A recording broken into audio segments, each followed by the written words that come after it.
मधुबन के बाबा, मधुबन के बाबा मुरली वाले, आपका क्या कहना, आपका क्या कहना। ओम शांति। 25 जून 2024 के बाबा के मधुर महावाक्य। बाबा कहते, मीठे बच्चे, पक्का पक्का निश्चय करो कि हम आत्मा हैं। आत्मा समझकर हर काम शुरू करो तो बाप याद आएगा, पाप नहीं होगा। पक्का पक्का निश्चय करो कि हम आत्मा हैं। आत्मा समझकर हर काम शुरू करो तो बाप याद आएगा, पाप नहीं होगा। प्रश्न, कर्माती स्थिति को प्राप्त करने के लिए कौन सी मेहनत हर एक को करनी है? कर्माती स्थिति को की समीपता की निशानी क्या है? कर्माती स्थिति को प्राप्त करने के लिए कौन सी मेहनत हर एक को करनी है?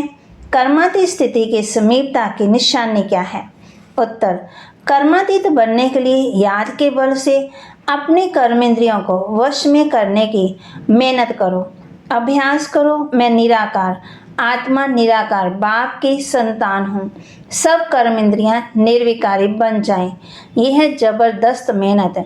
जितना कर्मातीत अवस्था के समीप आते जाएंगे उतना अंग अंग शीतल सुगंधित होते जाएंगे। उनसे विकारी बांस निकलती जाएगी। मानव बदबू अतीन्द्रिय सुख का अनुभव होता रहेगा। ओम शांति। शिव भगवान आवाज, ये तो बच्चों को नहीं बताना है कि किसके प्रति। बच्चे जानते हैं शिव बाबा ज्ञान का सागर है, मनुष्य सृष्टि का बीज रूप है, तो जरूर आत्मा से बात करते हैं। बच्चे जानते हैं शिव बाबा पढ़ा रहे हैं, बाबा अक्षर से समझते हैं, परम आत्मा को ही बाबा कहते हैं। सब मनुष्य मात्र उस परम आत्मा को फादर कहते हैं। बाबा परम धाम में रहते हैं। पहले पहले ये बातें पक्की करनी है। अपने को आत्मा समझना है और ये पक्का निश्चय करना है। बाप जो सुनाते हैं वे आत्मा ही धारण करती है। जो ज्ञान परमात्मा में है वह आत्मा में भी आना चाहिए। जो फिर मुख से वर्णन करना होता है, जो कुछ भी पढ़ाई पढ़ते हैं वह आत्मा ही पढ़ती है। आत्मा निकल जाए तो पढ़ाई आदि कुछ भी मालूम ना पड़े। आत्मा संस्कार ले गई, जाकर दूसरे शरीर में बैठी है, तो पहले अपने को आत्मा पक्का पक्का समझना पड़े। देह विमान अब छोड़ना पड़े। आत्मा सुनती है, आत्मा धारण करती है। आत्मा इसमें नहीं होती तो शरीर हिल भी ना सके। अब तुम बच्चों को ये पक्का पक्का निश्चय करना है। परम आत्मा हम आत्मा को ज्ञान दे रहे हैं। हम आत्मा भी शरीर द्वारा सुनती है और परमात्मा शरीर द्वारा सुना रहे हैं। यही घड़ी घड़ी भूल जाते हैं, देह याद आती है। ये भी जानते हो अच्छे व बुरे संस्कार आत्मा में ही रहते हैं। शराब पीना, शीशी खान पान, बात करना, ये भी आत्मा करती है कर्म इंद्रियों के द्वारा। आत्मा ही इन आग्रह द्वारा इतना पाठ बजाती है। पहले पहले आत्म अभिमानी जरूर बनना है। बाप आत्मा को ही पढ़ाते हैं। आत्मा फिर ये नॉलेज साथ ले जाएगी। जैसे वहाँ परमात्मा ज्ञान साथ रहते हैं वैसे तुम आत्माएं फिर ये नॉलेज साथ में ले जाएगी। मैं तुम बच्चों को इस ज्ञान साथ ले जाता हूँ। फिर तुम आत्मा को पाठ में आना है। तुम्हारा पाठ है नई दुनिया में प्रारब्ध भोगना। ज्ञान भूल जाता है। ये सब अच्छी रीति धारण करना है। पहले पहले ये बहुत बहुत पक्का करना है कि मैं आत्मा हूँ। बहुत हैं जो ये भूल जाते हैं। अपने साथ बहुत बहुत मेहनत करनी है। विश्व का मालिक बनना है तो मेहनत बिगड़ थोड़ी बनेगी। घड़ी घड़ी इस पॉइंट को ही भूल जाते हैं क्योंकि ये नई नॉलेज है। जब अपने को आत्मा भूल देह विमान में आ जाते तो कुछ ना कुछ पाप होते हैं। देही विमान में बनने से कभी पाप नहीं होंगे, पाप कट जाएंगे। फिर आधा कल्प कोई पाप नहीं होगा। तो ये निश्चय रखना चाहिए, हम आत्मा पढ़ती हैं, देह नहीं। आगे जिस्मानी मनुष्य मत मिलती थी। अब बाप श्रीमत दे रहे हैं, ये नई दुनिया की बिल्कुल नई नॉलेज है। तुम सब नए बन जाएंगे, इसमें मूंझने की बात ही नहीं है। अनेकानेक बार तुमने पुराने नए, नए से पुराने बनते आए हो, इसलिए अछरीते पुरुषार्थ करना है। हम आत्मा कर्मेंद्रियों द्वारा ये काम करते हैं। ऑफिस आदि में भी अपने को आत्मा समझकर कर्मेंद्रियों से काम करते रहेंगे तो सिखलाने वाला बाप जरूर याद पड़ेगा। आत्मा ही बाप को याद करती है। बल आगे भी कहते थे, हम भगवान को याद करता हूँ, परंतु अपने को साकार समझ निराकार को याद करते थे। अपने को निराकार समझ निराकार को याद कभी नहीं करते थे। अभी तुमको अपने को निराकार आत्मा समझ निराकार बाप को याद करना है। ये बड़ी विचार सागर मंथन करने की बात है। बल कोई लिखते हैं हम 2 घंटा याद में रहते, कोई कहते हम सदा शिव बाबा को याद करते, परंतु सदा कोई याद कर न सके। अगर याद करता हो तो पहले से ही कर्मातीत अवस्था हो जाए। कर्मातीत अवस्था तो बड़ी जबरदस्त मेहनत से होती है। इसमें सब विकारी कर्म इंद्रियां वश हो जाती हैं। सत्युग में सब कर्म इंद्रियां निर्विकारी बन जाती हैं। अंग अंग सुगंधित हो जाता, कभी बांसी शीशी अंग नहीं। सत्युग की तो बहुत प्यारी महिमा है। उसको कहा जाता है हैवी नई दुनिया, वैकुंठ। वहाँ के फीचर्स ताज आदि यहाँ पर कोई बना ना सके। बल तुम देखकर भी आते हो, परंतु यहाँ वह बना ना सके। वहाँ तो नेचुरल शोभा रहती है। तो अब तुम बच्चों को याद से ही पावन बनना है। याद की यात्रा बहुत बहुत करनी है, इसमें बड़ी मेहनत है। याद करते करते कर्मातीत अवस्था को पालो तो सब कर्मेंद्रियां शीतल हो जाए, अंग अंग बहुत सुगंधित हो जाए, बदबू नहीं रहेगी। अभी तो सभी कर्मेंद्रियों में बदबू है। ये शरीर कोई काम का नहीं है। बाबा कहे तुम्हारी आत्मा अभी पवित्र बन रही है, शरीर तो बन ना सके। वह तब बने जब तुमको नया शरीर मिले, अंग अंग में सुगंध हो, मना खुशबू हो। ये महिमा देवताओं की है। तुम बच्चों को बहुत खुशी होनी चाहिए। बाबा आया है तो खुशी का पारा पर चढ़ जाना चाहिए। बाप कहते हैं मुझे याद करो तो विकर्म ही नाश होंगे। गीता में अक्षर कितने क्लियर हैं। बाबा ने कहा भी है मेरे जो भक्त हैं, जो गीता पाठी होंगे वह श्री कृष्ण के पुजारी जरूर होंगे। तब बाबा कहते हैं देवताओं के पुजारियों को सुनाना चाहिए। मनुष्य शिव की पूजा करते हैं और फिर कह देते हैं सर्वव्यापी। गलानी करते हुए भी मंदिरों में रोज जाते। शिव के मंदिर तो ढेर के ढेर हो जाते। बहुत ऊंची सीढ़ी चढ़कर जाते हैं ऊपर में। शिव का मंदिर ऊपर बनाया जाता है। शिव बाबा भी आकर के सीढ़ी बताते हैं।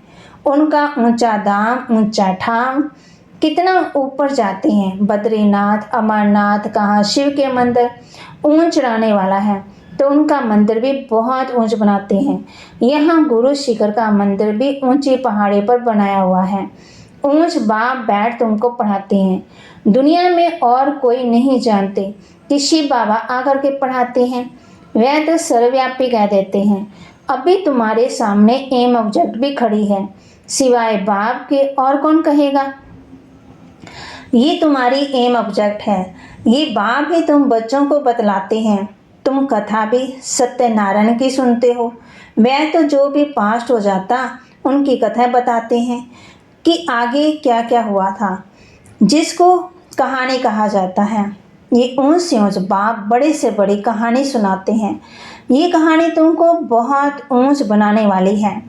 ये सदा याद रखनी चाहिए और बहुतों को सुनानी है। कहानी सुनाने के लिए ही तुमको प्रदर्शनी व म्यूजियम बनाते हो ना। 5000 वर्ष पहले भारत ही था जिसमें देवी देवता राज्य करते थे। ये है सच्ची सच्ची कहानी जो दूसरा कोई बता ना सके।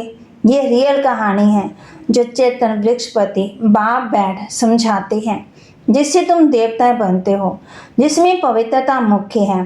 पवित्र नहीं बनेंगे तो धारणा नहीं होगी। शेरनी के दूध के लिए सोने का बर्तन चाहिए तभी धारणा हो सकेगी। ये कान बर्तन मिसल है ना, ये सोने का बर्तन होना चाहिए। अभी पत्थर का है, सोने का बने तब ही धारणा हो सके। बड़ा अटेंशन से सुनना और धारण करना है। कहानी तो इजी है जो गीता में लिखी है।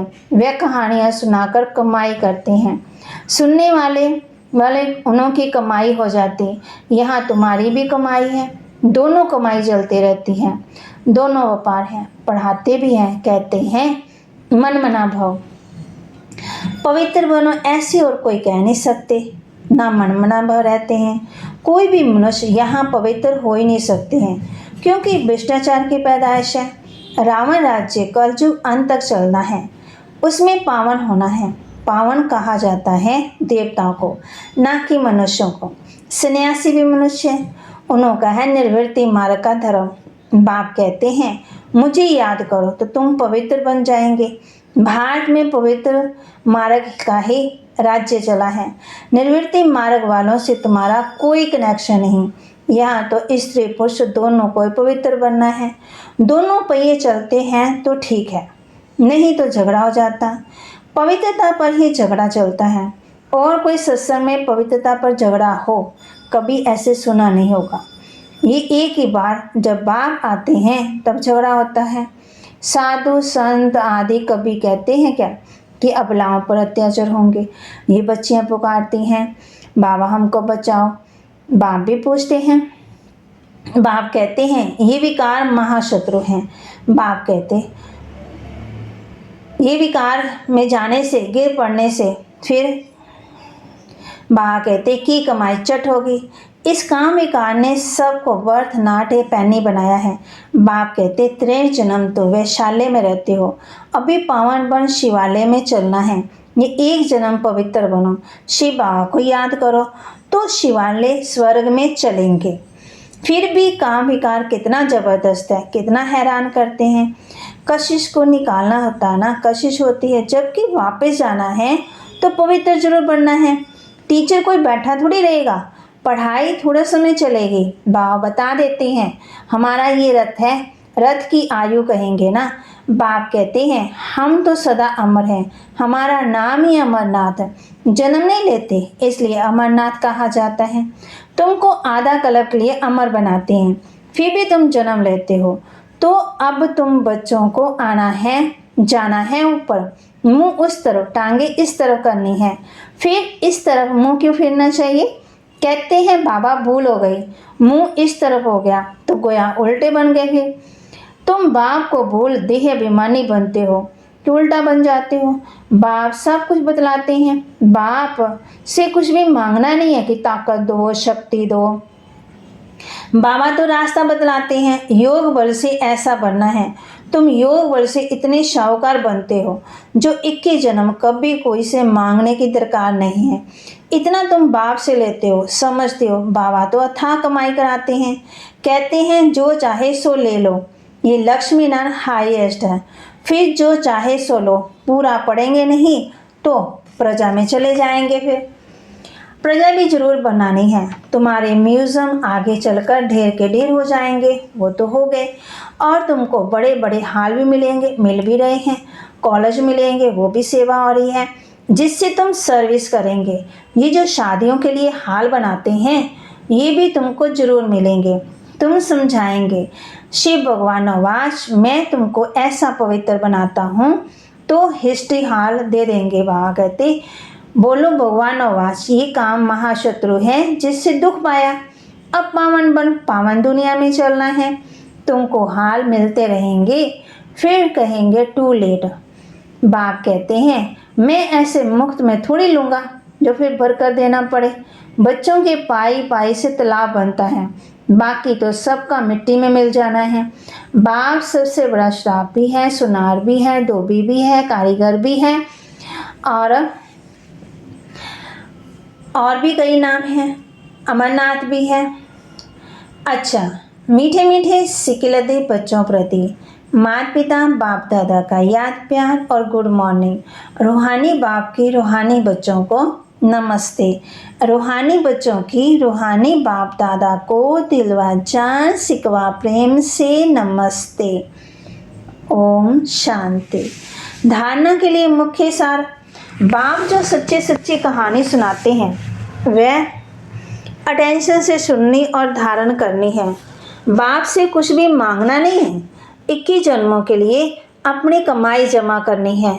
बाप जो सच्ची सच्ची कहानी सुनाते हैं वे अटेंशन से सुननी और धारण करनी है। बाप से कुछ भी मांगना नहीं है, 21 जन्मों के लिए अपनी कमाई जमा करनी है। वापस घर चलना है, इसलिए योग बल से शरीर की कशिश समाप्त करनी है। कर्म इंद्रियों को शीतल बनाना है, इस देह का भान छोड़ने का पुरुषार्थ करना है। वापस घर चलना है, इसलिए योग बल से शरीर की कशिश समाप्त करनी है। कर्म इंद्रियों को शीतल बनाना है, इस देह का भान छोड़ने का पुरुषार्थ करना है। वरदान, एक स्थान पर रहते अनेक आत्माओं की सेवा करने वाले लाइट माइट संपन्न भव। एक स्थान पर रहते अनेक आत्माओं की सेवा करने वाले लाइट माइट संपन्न भव। जैसे लाइट हाउस एक स्थान पर स्थित होते हुए भी दूर दूर की सेवा करता है, ऐसे आप सभी एक स्थान पर होते अनेकों की सेवा अर्थ निमित्त बन सकते हो। इससे सिर्फ लाइट माइट से संपन्न बनने की आवश्यकता है। मन बुद्धि सदा व्यर्थ सोचने से मुक्त हो। बाबा कहे, मन बुद्धि सदा व्यर्थ सोचने से मुक्त हो। मनमना भव के मंत्र का सहज स्वरूप हो। मनसा शुभ भावना, श्रेष्ठ कामना, श्रेष्ठ वृत्ति और श्रेष्ठ वाइब्रेशन से संपन्न हो तो ये सेवा सहज कर सकते हो। यही मनसा सेवा है। स्लोगन, अब आप ब्राह्मण आत्माएं माइट बनो और दूसरी आत्माओं को माइक बनाओ। बाबा कहे, अब आप ब्राह्मण आत्माएं माइट बनो और दूसरी आत्माओं को माइक बनाओ। ओम शांति।